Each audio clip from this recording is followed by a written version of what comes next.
Salam əziz izləyicilər. Bir bu yarpaqlara fikir verin. Ərik ağacıdır. Bax görün yarpaqlar necə bükülürlər. Bu su problemi də deyil. Əksinə suyu daha çoxdur. Yağışlar aman vermir, dibi qurumur və sulamıram ağacı. Ehtiyac yoxdur, palçıqdır dibi. Baxıram ki, yarpaqlar bükülür. Bax, burada da görün, bükülür yarpaqlar. Bax, bu yarpaq bükülməsi xüsusi haldır. Şaftalıda da oldu məndə, fındıqda da oldu. Amma fındıqda məsələn onu mənənə yaratmışdı o yarpaq bükülməsini. Şaftalıda göbələk xəstəliyi idi. Göbələk xəstəliyi. Bunda da başqa bir xəstəlikdir. Mən o biri videolarımda tez-tez bunu deyirəm. Mənim bağımda xəstəlik həddən artıq çoxdur. O da nəyə görə? Bura Mərdəkandır. Hər yandan, hər kəsin bir qədər bağçası var. Hər yandan, bütün regionlardan müxtəlif bitkilər gətirirlər və hər bitki ilə də, hər olmasa da çox sayda xəstəliklər gəlir, müxtəlif xəstəliklər. Ona görə fikir verin ki, mənim bağım bir dənə bağdır, amma burada hansı xəstəlik qalmadı ki, sizə sadalamayım. Görün, nə qədər xəstəlik var. Birindən qutarırsan, o biri gəlir. O birindən qutarırsan, üçüncü gəlir, dördüncü gəlir, beşinci gəlir. İndi bütün təbiətimiz belədir. Ona görə də fikir verirsinizsə, iş adamları, fermerlər qapalı sahədə əkirlər. Əkini qapalı sahədə əkirlər. Hətta ağacları da qapalı sahədə əkirlər. Parnik kimi bağlayırlar. Bu xəstəliklərdən qorunmaq üçündür bunun hamısı. Və biz də qapalı sahədə əkmək elə də sərfəli deyil bizim üçün. Olsa da balaca bir yer düzəldərik ki, tutaq ki, tərəvəz əkək. Odur ki, biz bilməliyik. Bitkimiz xəstələnəndə bilməliyik ki, bu nə xəstəlikdir, nə ilə aradan qaldırmaq olar. Mən həmişə çalışıram ki, zəhər olmasın.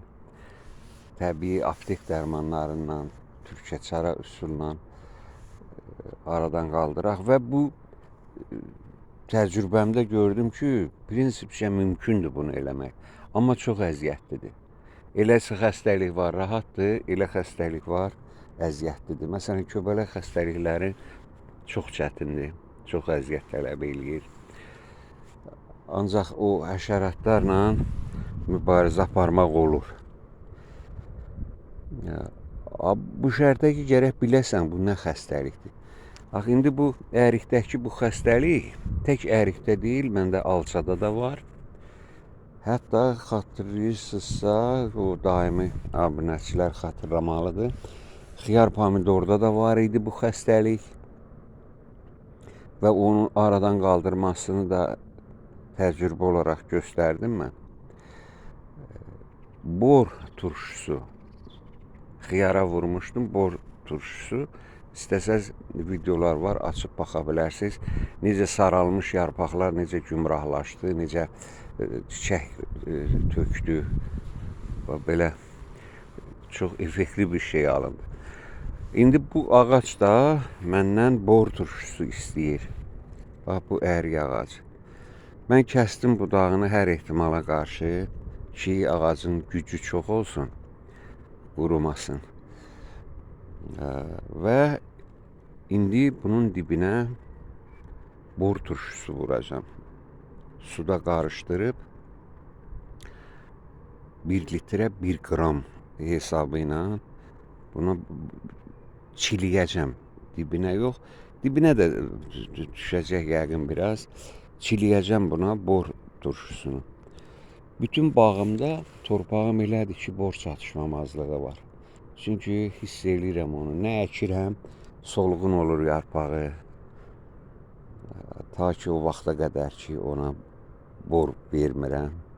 Tək bor deyil, başqa çatışmamazlıqlar da var. Onu da yavaş-yavaş o droj, nə deyirlər, maya deyirlər, bizim dildə nə deyirlər. Droj da vermək olur torpağına, təzə əkilən tərəvəzin tez böyüsün deyə. Yaxşı, çox vaxtınızı almayım. Amma onu deyim ki, çox mənim abunəçilərim passivdir. Baxış sayı 2 qat azalıbdır. Qışa baxanda 2 qat baxış sayı azalıbdır. Qışda sağ olsunlar, o kombi qızdırıcı filan haqqında olan videolar idi. Görünür, bağban azdır mənim, nədir bu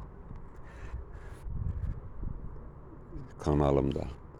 Amma onlar yaxşı baxırdılar, baxış yaxşı idi. Sağ olun, salamat qalın.